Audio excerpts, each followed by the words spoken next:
There we are.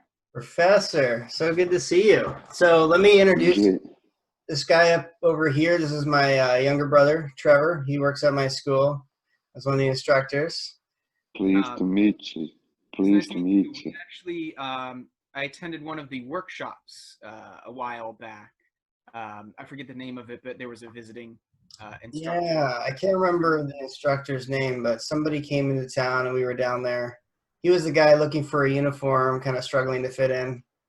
Great to have you, sir, on our show. And I wanted to ask you lots of different things, but I thought let's start out by, I know a little bit about you, but my students don't really know anything. Can you tell me a little bit about yourself, starting with where do you get this nickname Dungy? Is this a abbreviation of Alexander, or, everyone calls you Professor Dungy, so Mm, why Dungy? Yes. Um, the the two questions kind of go together. I to start talking about myself, my nickname started with my family. I have a younger brother, 6 years younger than me, and the abbreviation for my name, Alexandre, in Portuguese we would say Alexandre. Mm, So that strong part of the name Chandri, Alexandre, is usually what gets the short. So everybody that's named, just like me, usually is called Shanji for short. Alexandre, younger brother, when he first started trying to say my name, he started saying Dunji, Dunji. And mm. he's like, Oh, look, he's saying your name. And I was like, no, he's not. This is not my name. And then they're like, yes, he's saying your name. He's looking at you, smiling. And he's saying, Dungy, Dungy. I was like, no, this is not my name. And then my brother, my mom, my dad's like, we all going to start calling you Dungy then. So for now on, he is saying the right name. And I was like mad for a week or two. And then, you know, stuck with me. That's awesome. that's very sweet. You're So younger. that's where the Danji comes from, which is like just replacing the X. That would be the short for someone that has my name, Shanji, Mm, uh, to Danji. Even like we have a guy in Jiu-Jitsu that, it's a kind of like a big deal, big competitor. He's actually opening a school here in Austin, Texas. oh, nice. And his nickname is Shanji Ribeiro. Ribeiro is his last name, and everybody knows him by Shanji. Mm, And then I get this question all the time. So why do you get a D as with the first letter of your nickname instead of an X like everybody else? And thanks to my younger brother, Apoena. that's awesome. So tell me a little bit about your competition career and coming up in BJJ. I mean, I know you've been doing this a long time. So can you tell me a little bit about that? Yes, I I first started training jiu-jitsu in 1996, and right 2 months of training, not even, I heard of a competition and kind of like asked that, beginner's question, to my instructor, like, do you think it's the right time for me to try it? Should I train a little bit more? And like his explanation about competition was like a on point for me. He said, like, look, competition is an exercise on its own. You will never be good for competition until you do competition. You gotta keep on working, and you got to look at the tournaments more as stepping stones that will build you to the point that you can go to competition and have fun. But you got to get some numbers to actually get to the point that you can think about, am I ready for a tournament? Until you get there, competition is 100% learning. And the sooner you start, the sooner you get to that point that you feel competition ready, but no one a long season, along, like making the mistakes and going there and learning from them. And there's no such a thing, competition is an exercise like any other exercise. Pull-ups, like it's really tough when you first started doing pull-ups. You can't, you never did a pull-up in your life, and you look at pull-up at a pull-up bar and say, like, you know what, I'm gonna go there and do 20. That's not the reality. It starts like, you have to train your body to then get to the point that you develop the strength to be doing like a 20 pull-ups, 15 pull-ups. And competition is no different. There's no substitute for training in preparation that will make you look and say, yes, you're ready for competition. So I started training and competing almost around the same time, 2-3 months after I started training. I did my first tournament. I lost. It was awesome. I had to understand, how to control my emotions, how to apply the techniques I learned, in a different environment, in a stressful situation with no time for mistakes and no second chances, and I went back in there for a few more times, and I finally got to that rhythm. And Professor, I believe, if I could just cut in there too, it reminds me a lot of my story too. I started competing very early on, and I also lost my first competition. I remember I went up against a guy who was a head taller than me, and in Taekwondo, you can't punch to the face. And he punched me right in the eye, and I had this big black eye, and I'm crying, and my instructor tells me, do you want to keep going, And I, well, yeah, I want to keep going, but I ended up losing the match. But it's funny because I've met a lot of people over the years that have won their very first tournament, and they don't end up going on to do many more because they get this false sense of accomplishment. But it's actually like the people who are secure with losing, who maybe lost their first, second tournament, that have that kind of indomitable spirit to keep pushing through. So, when my students like have that experience where they go to that first competition, they lose, I always try to tell them that, hey, I lost my first one too. That's how it works. Mm-hmm.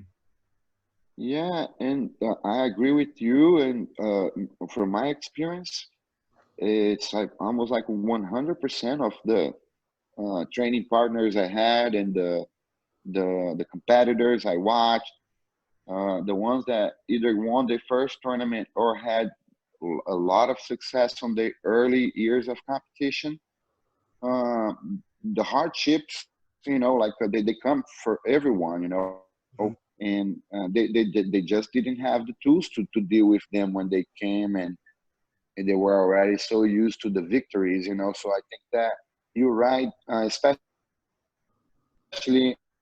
on a instructing, standpoint of view. You can only be a good instructor if you know both sides of the coin. You can't be, a great instructor if your whole entire life you just won matches and were, undefeated champion, and you never had to bounce back. You never had, like a bad camp. You never had, like a bad bracket. You never had a bad day, on a mat. That can be hard to replicate. There are examples of amazing athletes that have that kind of career, but very rarely they're going to become great instructors. And 100% of the cases where we have an athlete like that never loses and it's amazing, you can be sure that it comes from his instructor, comes from someone, his coach, that lived through the whole hardship situations, and it's pretty much saving that young athlete from making mistakes. And it's impossible to be a good instructor or a champion without the defeat. I had a rival. Feeling, and I'm. Oh, sorry. Yeah, I had a rival when I was in high school age, who was always going to the state tournament with me, and we were always competing against each other. And the one year after he beat me, he went on to do the national team trials, and he failed.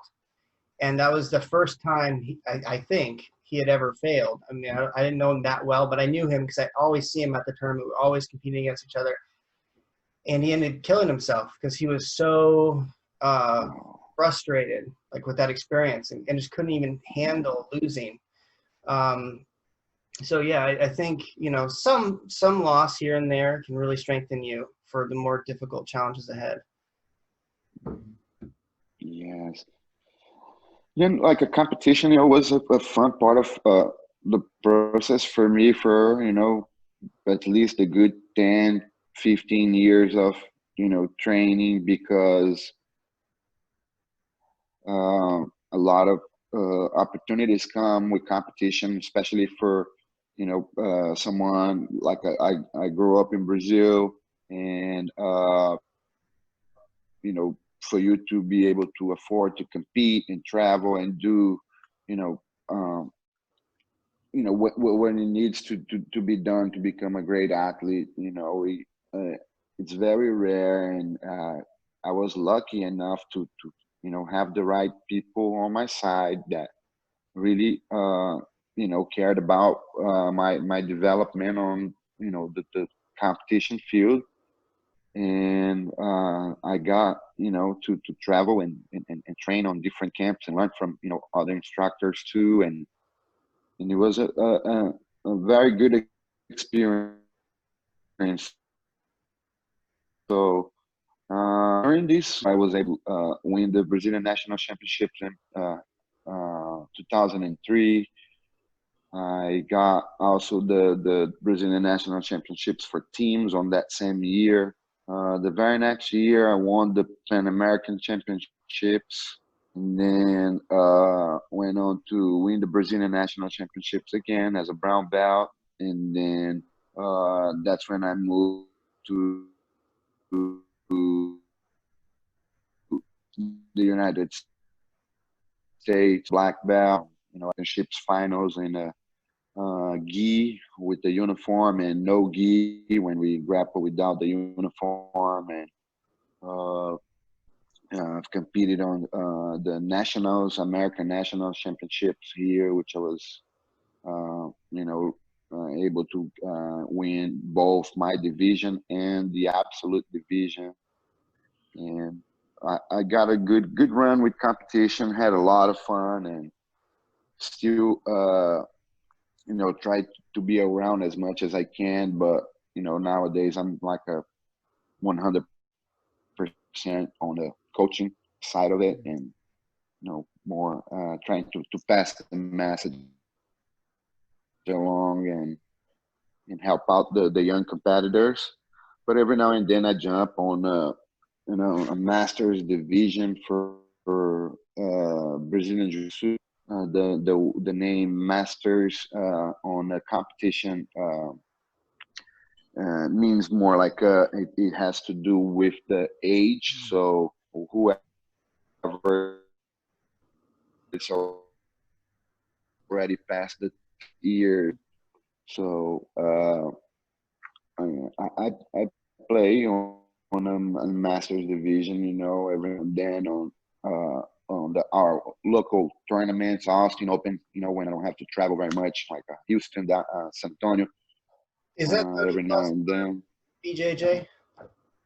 Yes, on the IBJJF, International Brazilian Jiu-Jitsu Federation, they separate the competitors, roughly like this.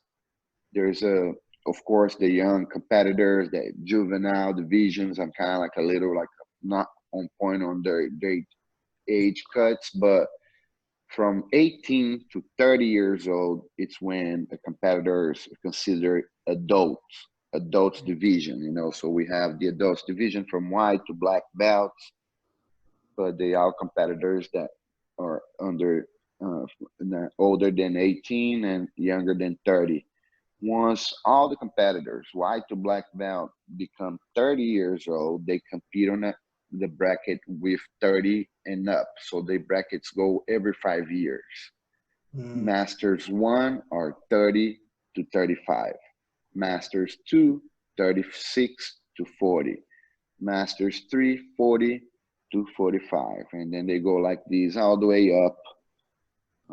At our school, we had for a long time Stan the Man, which is 70, 73-year-old. He passed away last year, but he competed on a Master 7 division. So each number adds 5 and go up there all the way. I think 7 or 8 is the top for age. I'm right now, the last tournaments I did, I competed on Masters 2, Masters 1.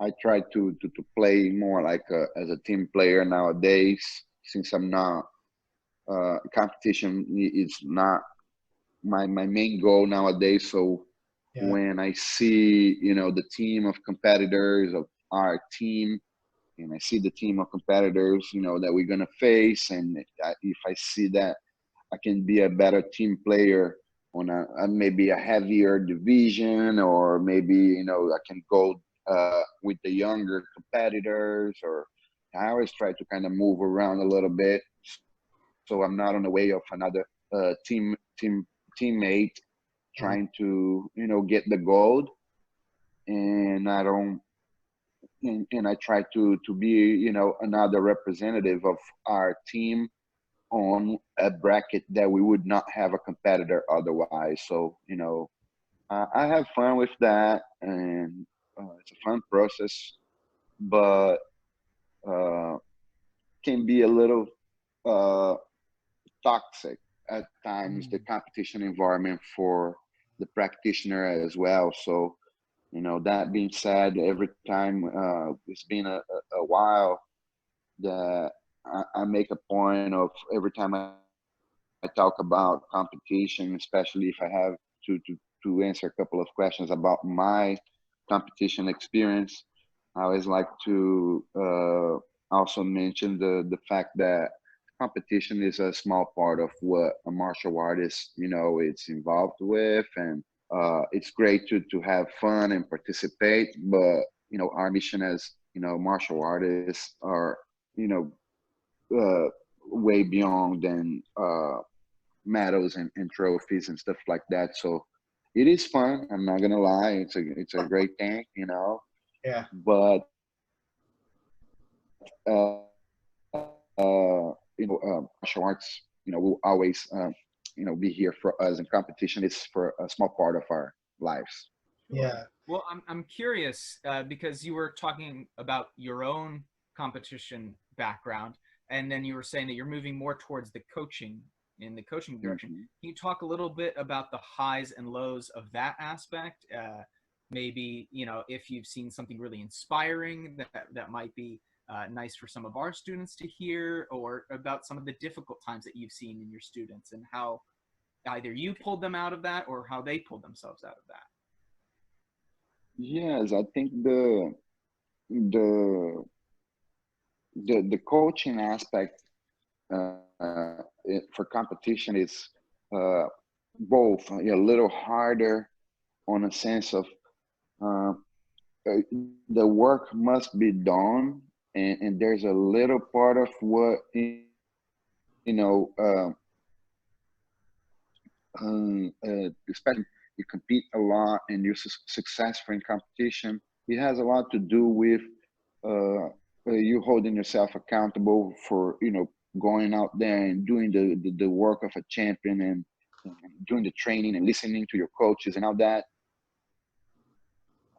And and, and there's that more side on a receiver, and we here trying to send a message, but sometimes the students won't connect, and you can see right under your eyes awesome talent student that could reach way further. I did wasting precious time, or taking it for granted. So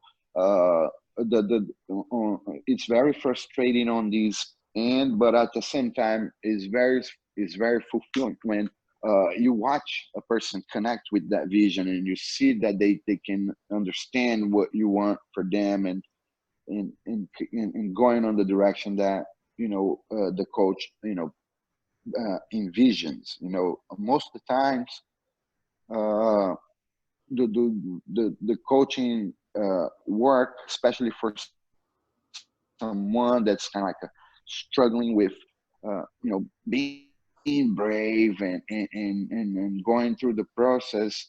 It's on just like not giving up. Mm. You know, the same thing we try to teach them and saying like, hey, just keep on coming through the door. And I had, students that, wanted to compete and wanted to get out there and be a champion. I teach quite a few people already past 30, on this masters group I was telling you. So these are folks with, husbands, wives, and kids, and like us, and they kind of like I could tell they wanted to prove something to their families, and they wanted to show them the way and the example, when it was time to come and perform, the mindset just wasn't there. Like even though we had a great camp, even though the student did the homework, on the time to perform, they couldn't like get to that zone where they carry no responsibilities and they happy with uh with the feeling that they know they did what they're supposed to do, to be standing right in front of that person to execute the plan and win. So it's very frustrating to see them try hard 1, 2, 3 times, and have to deal with them when they come out of those matches, and they really want to give up everything out, and you have to control them. And as a competitor, you go out there, you have a bad day, you start kind of going around, throw some stuff on the ground, take your form, throw it on the floor, you upset, and everybody else have to deal with that, and you have your moment. But when you have to, control some of, and you train that person for, a long time, and you're trying to have that person performing at a certain level, and they just can't connect with what it's required to compete at that level. And sometimes they want to take that on the coach and on the process, on the training. And it's very important to stick with your vision, and continue, telling that person that you believe on that person, that that's going to happen, that you know uh, they won't see it until it's there.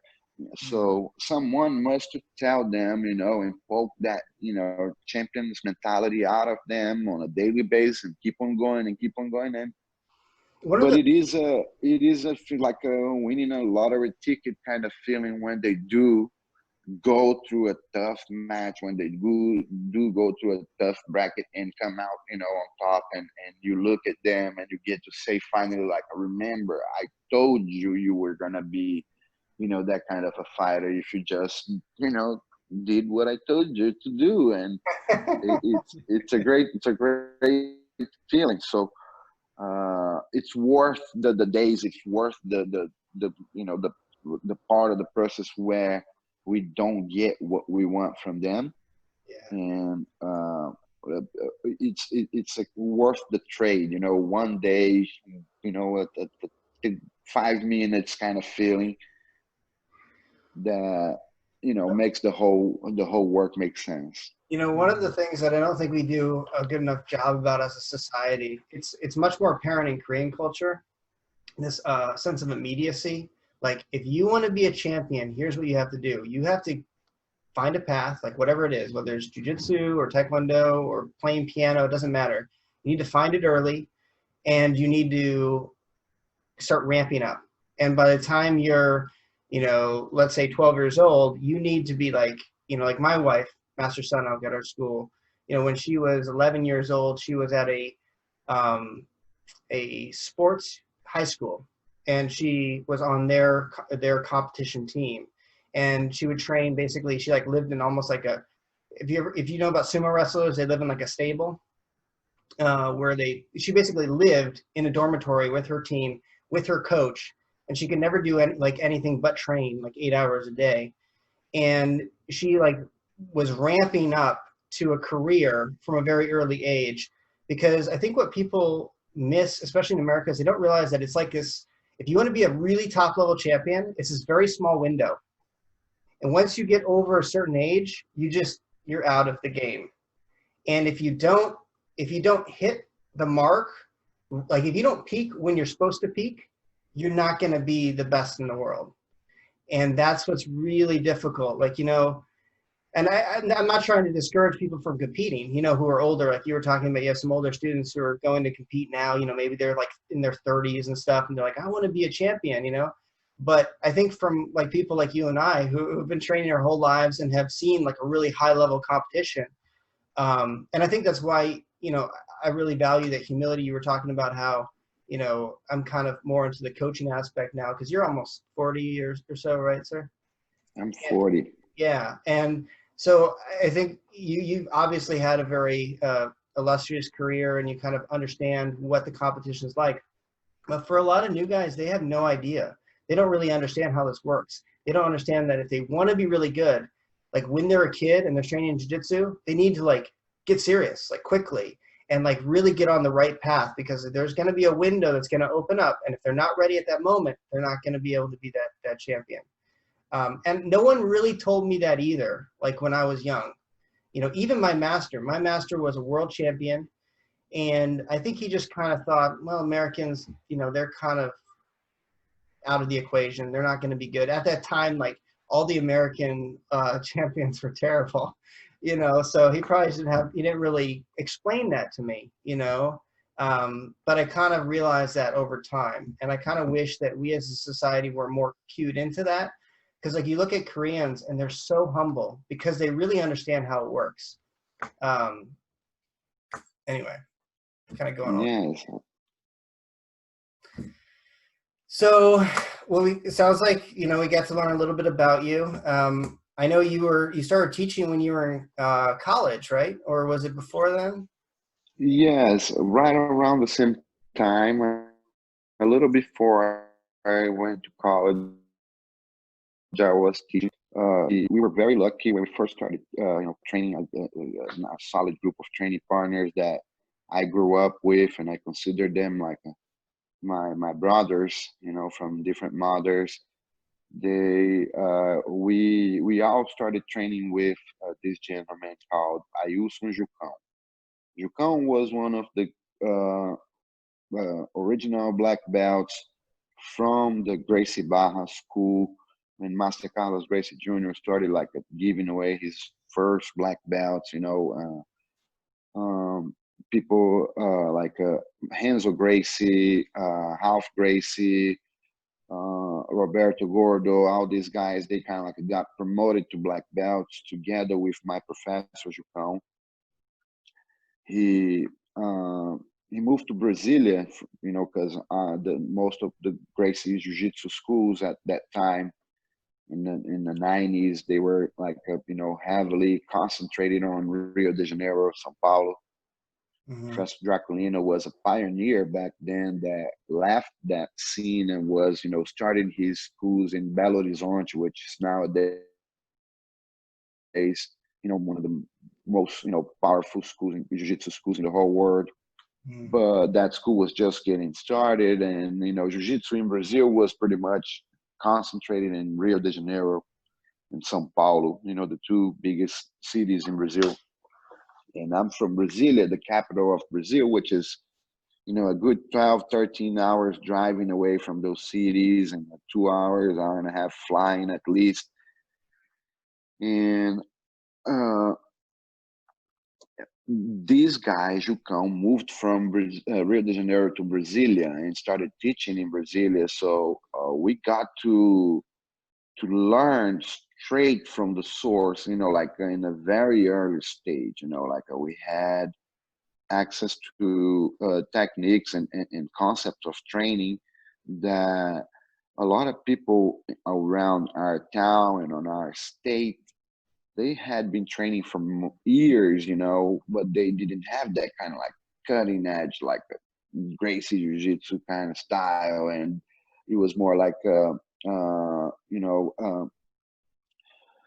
you're very familiar with both styles, but you know, for someone that's out there listening to us that doesn't understand a little bit very much, there's a little bit of a difference on the what we call the traditional jiu-jitsu or Japanese jiu-jitsu and the Brazilian jiu-jitsu, where one is a little bit more geared towards competition, and the other one is more like a self-defense style. And that's pretty much what the majority of the instructors were teaching around. You know, at that time, you know, they had more like a self-defense style of teaching, which is amazing. I love it, but it does take a big chunk out of the practice time of, you know, the main competition, you know, skills. And Yeah. it's a kind of like a hard, you know, like a point to make the right mixture for a class. And you know, those guys like I don't think they were spending enough time on the ground part of it and the submissions and that game. And we did had a head start on them on competition, and it was like clear to see that, Yeah. you know, we had, you know, more information on a lot of the fighting aspect on the ground. And you know, we had this guy with us for quite a, you know, a while. He was living with us for like in Brasilia for 3 years, 3 years, and then he got a little homesick, you know, like a Brasilia. It's a little different than where is, you know, like Brasilia is not like what pops up when you Google pictures of Brazil. You know, it's more like a Rio de Janeiro. You know, the nice, you know, ocean, the you know, beautiful views and all that. You know, it's a little far. Brasilia is like more like a you know, away from that flashy life, and you know, it's a normal kind of like a everyday thing. And he was missing, you know, like his lifestyle, and he decided to go back to Rio de Janeiro. And that's when I became an instructor. I was a purple belt at the time. I had a training partner, which is my, you know, dear good friend, you know, my best friend, you know, Professor Fabio. He was a brown belt back in the day. We both went and you know, got some money from our parents and bought some mats. Professor Fabio, Professor Fabio, I'm talking about is the one from Atlanta, Georgia. Another one here from Austin, Texas. Professor Fabio from Austin, Texas, is a little younger than me, even though he's taller than me and uh, twice as big as me. He was like a little younger around that time, you know, and but he was always with us there. But Professor Fabio Costa from Atlanta, Georgia, he was at that time, you know, like kind of like the senior most guy when our head instructor went back to Rio de Janeiro. So he went to Rio de Janeiro also for, you know, a meeting with Master Carlos Gracie, and said, "Hey, our instructor Jucão, he moved back to Rio, and we out there in Brasilia. We don't have a head instructor, but you know, we would like to continue representing your legacy. Would you, you know, let us, you know, be part of, you know, the Gracie Barra team, even though we don't have a black belt there?" And that's when Master Carlos told him, one of his famous quotes was like, Master Carlos told him, "You know, Fabio, in a land of blind people, the man who has one eye is the king." You know, like a meaning like this: if nobody's a black belt there and you have a big group and you the brown belt, guess what? You the black belt of that team. You know, you're gonna teach, and you got my blessings. You can be, you know, uh, my instructor in Brasilia. You know, and that was the birth of the Gracie Barra Brasilia. And I was, the instructor for the morning classes, and Professor Fabio was the instructor for the evening classes. And then out of this camp, we started, like day one, first class, we had, a bunch of guys there already training with us. And from those, students that I had on that little school, we got many world champions, and some of these guys that I taught and trained with too. And later on, they followed us and moved to the United States. A couple of them moved with me at the same time. Some of them came right after that. And here in the US, they had like also amazing success with competition, and then they started working with coaching and training professional athletes. So some of my students, in training professional athletes from the UFC, like John Jones, Holly Holm, BJ Penn, a lot of great names on the MMA scene. They are trained from people that used to be my students or my training partners around that time. Where when we opened our first school, we did come with like a lot of like a heavy hitters from that tiny little school back in the day. um, and I was able to teach and train with that team of champions, and that definitely helped me winning all the tournaments and all the championships I mentioned earlier, because of those guys. And I can say enough like great things about my team of training partners and coaches and Yeah. professors, especially my instructor and competition mastermind, Professor Fabio Costa, and the man who took me to jiu-jitsu, introduced me to my Master Carlos Gracie Jr., Yeah. and took me to Rio de Janeiro to train at Gracie Barra first time, and also brought me to the United States. And I would not be here if it wasn't for him and for my team. So, yeah, Professor, this is awesome. I'm really enjoying this. I know Trevor's going to have to go here Yeah, soon. I'm gonna have to go here in a little bit. I have about 7 more minutes before my internet is gonna. Okay, and I don't want to hold you too long, but I did want to kind of get into a couple of more interesting questions about, Yes. things. So, first of all, right now is a difficult time for all of us. I can't even, it's difficult for me, but I teach a mixture of stand-up striking and grappling kind of and weapons and stuff. So I teach a lot of different things, and I can come up with some creative solutions during these difficult times. But the one area that I'm having a lot of trouble, and I can only imagine how difficult it is to do, is the grappling. How do we teach grappling when we can't really work with a partner? That's hard. What are some of your solutions and thoughts on? Yes, I was, thinking about this when you invited me to be here today, and I was thinking like, I think that what what they will understand the best is like this, because your students, they're very fortunate to have uh, the different aspects that my students don't have. Mhm. Uh, because like at my school, I only teach Brazilian Jiu-Jitsu. They don't get to experience other parts of the learning process in martial arts that it's inevitable to live through. For instance, for Taekwondo, form is everything. You cannot achieve, you know, good speed. You cannot, get a good game going on if your form looks bad. And the students from day one, they understand how important it is to work on your form.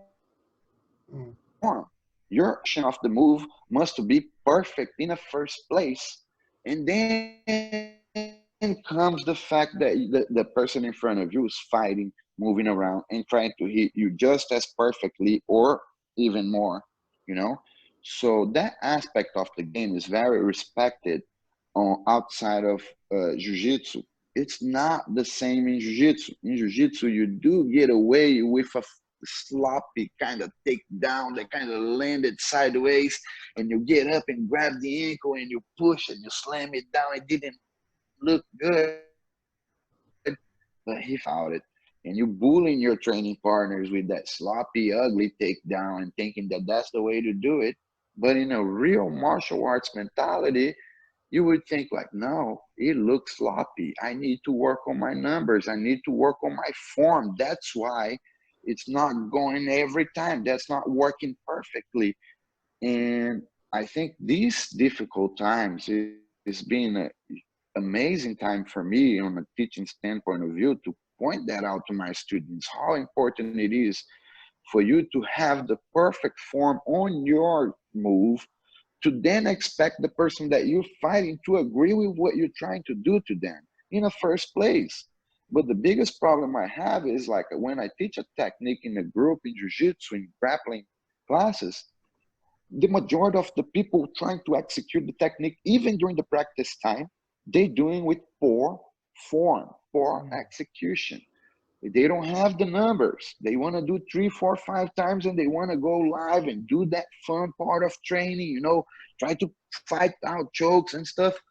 So to me, it's been a good opportunity to point that out to the students, how important and how great fighters are great because they have the perfect form that most of the times comes from drilling. Yeah. With another person, drilling will always be more productive, but you know, we always had people available to train. What was stopping us from drilling the moves, breaking the moves into steps, and trying to, you know, be really methodic about, you know, ways of, you know, setting up our game before? No, we just want to go learn 1 or 2 techniques, drink a sip of water, and grapple as much as we can. Use the other person. The more people we grapple with, the better. We measure the quality of a grappling class by the amount of people on the mats. It must change. Yeah. If you want to achieve, if we want to take this thing to the next level, they need to understand that they need to do a lot on their own. They need to do a lot of shadow grappling. They need to do a lot of moving, and having someone like you watching them and making sure that they are executing the moves perfectly, it's a golden opportunity. So I think that it was a huge hit for the grappling uh, teaching and learning process, taking away contact from people. But at the same time, there's a huge part of, you watch professional fighting, for example, you watch a you know, a good striker, you know, on the UFC, on, you know, any professional, you know, MMA, you know, company out there, you get those guys. Uh, the technique of the striking is always on point. They have that, but you look them on the ground a lot of times. You know a lot of ground fighting. Like you can see that when you watch professional fighting, those guys are doing mistakes that we teach on the first jiu-jitsu class. I know they make huge mistakes from a striking standpoint of view too, but on the ground, it's ridiculous how, you know, fighters are getting paid huge amount of money to fight, and they still not good with a guillotine choke defense. They still panic when somebody grabs them on a key lock, the submission that they first learned when they first started doing a grappling program. So there's a little bit of like a training the body, training the right moves right now that I think like we can call now on the process of developing the martial arts skills, and they moving on, you know, towards becoming instructors in the future. We can call them the class of 2020. I think that the class of 2020 will be a next level kind of class of students and instructors, and they will be better than we were because on a grappling standpoint of view, finally this pandemic came in and said, y'all need to stop, get away from each other, and let's work on those hip escapes. Yeah. Let's work on those, technical stand-ups. Let me see what you understand by a scissor sweep. Let me see if you can scissor your knee, your legs, and turn your hips correctly in the first place before I expect you to do that to someone else. Professor, Because when you don't, if I can cut in here, before we get too far off it, this is really great stuff, and you're so eloquent with your words. I don't know how somebody who speaks Portuguese can be so good with English. I mean, you're just amazing, inspiring. Thank you. You're very sweet. It means a lot. One thing I was thinking about when you were talking is, I've done a lot of training in a lot of different disciplines, and one of the things that's always really impressed me with Brazilian Jiu-Jitsu is the amount of sparring that's done. You're not going to get good. You were talking before about the difference between Jiu-Jitsu and Brazilian Jiu-Jitsu, and how Jiu-Jitsu is mostly focused on self-defense, and Brazilian Jiu-Jitsu is a lot on the sparring and competition.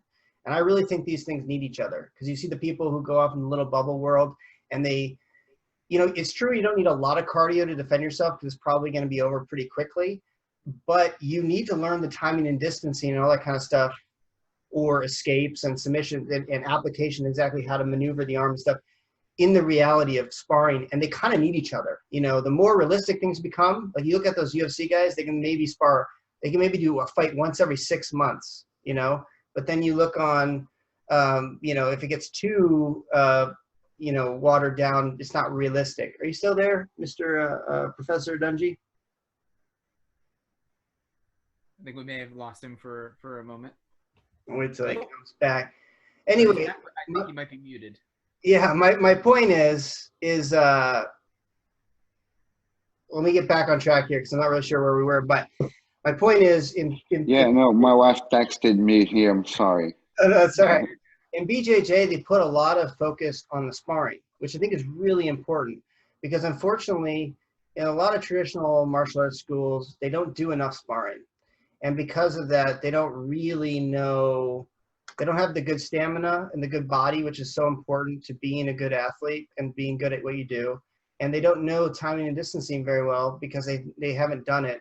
And they don't have the sort of aggression that's needed to really be able to take their martial arts to the next level. But one of the things I see that traditional martial arts do very well, which I sometimes see struggling in jiu-jitsu, is, in a lot of the jiu-jitsu schools I trained at, the people who have like the purple belts and the brown belts, who should really know a lot, they've been training for, some of these guys, maybe 10 years, and they don't know many techniques, because they learned like 5 techniques. You don't need many techniques to be good. Like you need to be really good at a small group of techniques. I'm sure that's true with Brazilian Jiu-Jitsu. It's definitely true with Taekwondo. A few techniques you get really, really good at, master the fundamentals. And so you get these guys who all they've done is rolled every single day, and they're really good at like the 5 fundamentals they know, and then it's more than that, but I'm trying to, make a point here. And then when they go to teach, they don't know anything else. In Kodokan Judo, I don't know about Gracie Baja, but in Kodokan Judo, we have 650 techniques. Okay. Well, you get these people, and a lot of, not necessarily your school, but a lot of jiu-jitsu schools I trained under over the years, the instructor gets out there and they've never taught before, and they only know like those 6 techniques that they've worked on, and they feel embarrassed to teach them, because they know that everyone's going to know those techniques. So they're kind of racking their brain to try to find something new that they've never done before. And the one thing that's great about traditional martial arts, which is kind of what you're talking about, is that they put a lot of focus on learning the curriculum. And that's good for teaching. That's really good teaching. So like when you see like, people get to that black belt level in traditional martial arts, they tend to know a lot of stuff. Now, the one thing we also have to be careful about, I'm sure you would agree with this, is that it doesn't mean anything to know a bunch of stuff if you're not good at any of it, and so you got to really train and hone it. But I think there's just balance, between, making sure people are learning the curriculum as they go up. That's one of the things that in my school, we do a combination of both. I give out, stripes on their belt based on how well they're physically at doing the martial arts, how well they at sparring, what's their physical ability. But then I test them at different ranks to make sure they know the curriculum, so that when they get to that black belt level, they can actually be a proficient teacher and know everything. But yeah, I think, you're talking about what we can work on right now is kind of that curriculum side. We're always working on the grappling side and the live training, but that's one of the things that I'm always desperate, as an instructor, is to learn more techniques that I can pass on to my students, because the techniques that work for me might not be the techniques that work for somebody else. A small man's game is different than a big man's game. In Taekwondo, if you have a long leg, you're going to play a very different game than if you have a short leg, you know? Um, Yes, I think that you're completely right. And what jiu-jitsu is missing right now, especially the the the sparring community. The people that use sparring as more than 50% of what they do when they come to the door of a school. They've been given an opportunity to learn things that they don't know yet, to learn things that they're not gonna use, but they might be use it as an instructor in the future. And that's the phase we're going on right now, is getting people to get used to that other side of martial arts that jiu-jitsu definitely didn't pay enough attention. Like a grappling was always hey, how you doing? Shake hands and let's go. And people are having to work on the now. I think that the part of the instructor that's really good at five things, and and he has a hard time teaching.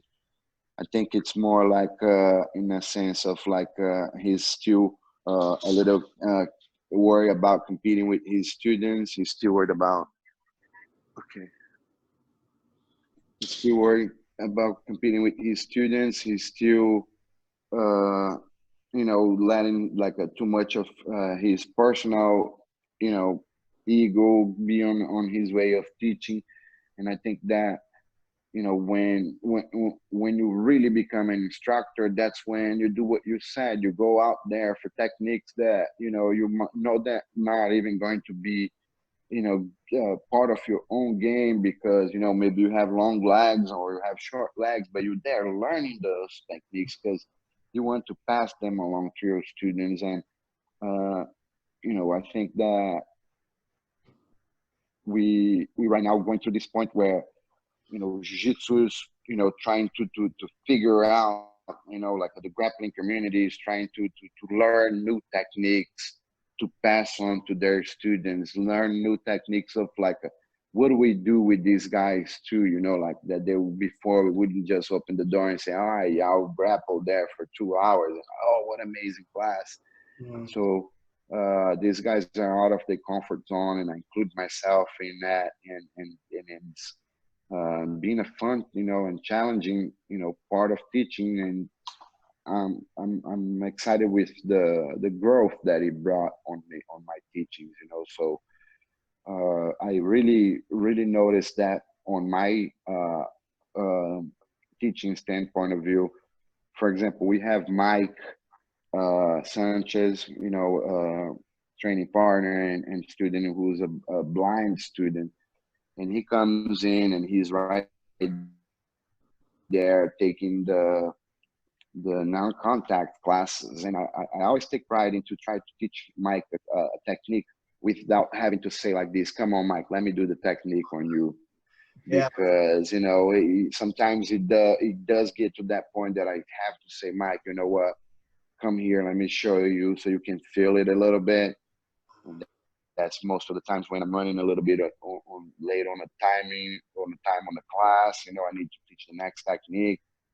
But when I started teaching the rest of the group on these non-contact classes, it seemed like I was teaching, a group of blind people, because even though they were right in front of me and trying to have, work, I can tell that their brains couldn't wrap their minds around the fact that there wasn't a training partner there for them to do what I wanted them to do.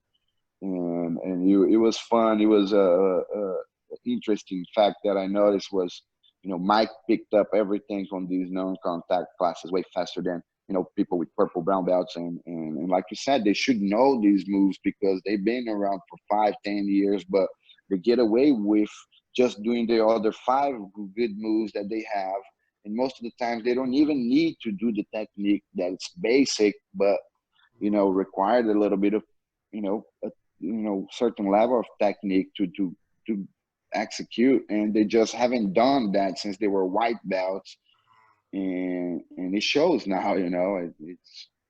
It's a big gap that we left behind. So I think the curriculum as a tool is amazing to leave no gaps on people's like a learning curve, and also to give the students the choice. I feel like when I try to enforce too much my game and my way of seeing things on the students, I'm gonna just replicate, and I'm happy with who I am, but I'm on a mission of building people to go above and beyond what I accomplished. Whether it was like the confidence I gained from when I was a little boy in Brazil being bullied and living on a tough neighborhood, to the confidence I had when I moved to America and I didn't speak English. I had $140 on my pocket, and the confidence like I built throughout this whole thing, it came from my defeats, like it came from my hardships, going back from how we started this whole thing, from my first loss, and that's what life's about. Get beat up, get back up, and try to do it a little better next time. And I think that we're on the process of getting back on our knees now after getting knocked down on our backs and not knowing what to do, from not having the grappling. I grab you and you grab me and we go at it out of our lives. But So I think we on a path to bounce back up better because we were forced to do things that we never did before, in the drilling, on a understanding, on a talking, the curriculum and the core values of the grappling art that you must understand. Like the grip fighting game, you need to understand the takedowns, attacking, defending.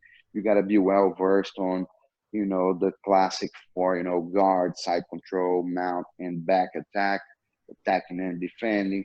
And, the more you kind of like to get a vision of on what this, game and this grappling, fighting is, the more, you progress on that, So, Professor, we could talk all day. I love talking with you. I know Trevor's going to have to go. It looks like I saw your wife stick her head in there, so I'm sure you're going to have to go too. But listen, there's so many more things I want to talk about. I really wanted to get to talking to you about your experience coming to America. I went to Korea and I lived over there for a long time, and it's a very difficult experience, but very rewarding, and so many more things I want to talk to you about. But we're going to have you back on another time, maybe if you give me a little more time, sometime in the future. And I wish you I'd just love to. I wish you the best of luck with your school. I know how hard it is right now, but I believe in you, sir. You are a very talented martial artist, and you're a fighter. You're not going to go down without swinging. So, Thank you, Michael. Let me tell you, I can see here the little red button saying that we're being recorded. So I know more people will get to watch this, and I wanted to take a minute to talk to them. yeah. I talked to you a lot. I had a great time talking to your brother, very sweet. But I also wanted to send a message watching this. You have no idea how lucky you are to have, Jay, Michael. You guys know him as Master. I'll tell you this. He's a great human being. One of the people that teaches me the most when he comes to my school. I always tell you, everyone that who teaches once, learns twice. Every time when I'm on a match teaching, I have great people coming in, great students. Michael is one of them. He comes in and he teaches me, you know, uh, uh, the way that he carries himself. When I can tell he had, a long week and he's a little tired, but he goes in and pushes for more. He teach humble when I can destroy, but he still treats them with the utmost respect and teaches me business. He teaches me, a lot on our awesome conversations we have about our experiences. Me coming to America, him living in Korea, and fatherhood kind of around the same time. And we share a lot together. And I just would like to shake you a little bit and make you understand that you're lucky. I traveled the world. I've competed against the best. I've been on a professional training camps for belts, championships, UFC, Strike Force, you name it. I'm not here trying to brag or drop names, but I've been around professional training and I can tell you guys have the cream of the crop right there, the top martial art training you could find, and you should be appreciating what you have and not take it for granted. No, thank you, sir. That's very good. Thank you for those incredibly kind words, sir. It's You're well welcome, deserved. guys. I appreciate it. You for Thank you for having me here, and I will definitely come back and tell you guys some, fun stories about, me coming here to United States. One of the things that I take pride into is like learning English and hearing compliments. Like Michael said that he likes what I say, and it's amazing to me. But it wasn't always like that, and I have a lot of fun stories to tell you, and I can and talk to you guys for another hour or two because you are amazing. And I want you to know that myself, my family, my school, and everything that Gracie Baja stands for supports 100% your school, your family, your students. They always going to be able to look at Gracie Baja and say, like, that's where, my master, trained and learned his grappling skills. And that's, a family. When you see Gracie Baja, you see part of y'all's family 100%. All right. Thank you so much, sir. You're very welcome. Thank you, guys. Till next time. Take See you care. next time. Take care. Great meeting you.